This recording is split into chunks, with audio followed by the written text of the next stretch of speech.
Standard 9 subject English, lesson number 4.5, last lesson on page number 116. See, last lesson, I read it at first. I started for school very late that morning and was in the great dread of scolding, especially because M. Hamill had said that he would question us on participles and I did not know the first word about them. For a moment I thought of running away and spending the day out of doors. It was so almost so bright.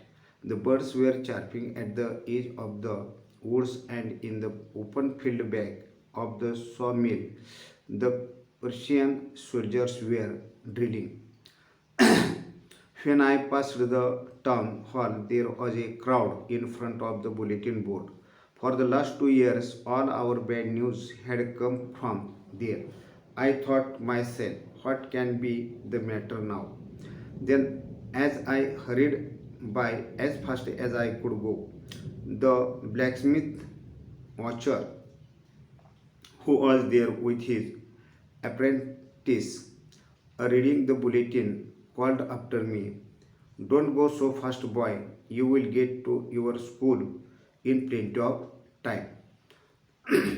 I thought he was making fun of me and reached M. Hamill's little garden all out of breath.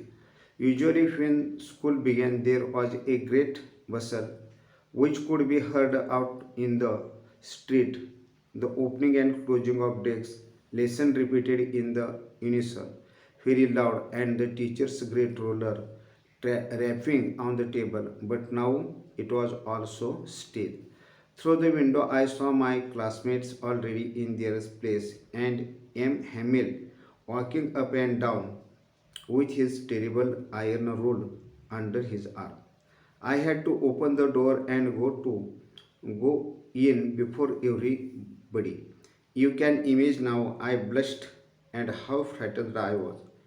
But nothing happened. M. Hamill saw me and said very kindly, "Go to your place quickly, little Franz. We were beginning without you." This is the part of lesson for passage. See, the poet says that the narrator says that I started for school very late that morning, and so it was in great dread of scolding, especially because of M. Hamill. M. Hamill had said that he would question on participles on that day. So the narrator said that he did not know the first word about them. So he thought for a moment and running away and spending the day out of doors means out of school. And outside there, it was so warm and so bright there. There were birds chirping at the edge of the woods, and in the open field back of the sawmill, the Persian soldiers were drilling there. And all these picture, all these things, the narrator saw. When he passed the town hall, there was a crowd in front of the bulletin board. There is the bulletin board there, and there was the crowd there. For last 2 years, all our bad news had come from this bulletin board, and so he thought that what can be the matter now? What happened? He think about it. He thought about it, and then, as hurriedly by as fast as he could go, the blacksmith watcher who was there with his apprentice and reading the bulletin and called after he that, "Don't go so fast, boy. You will get your school in plenty of time."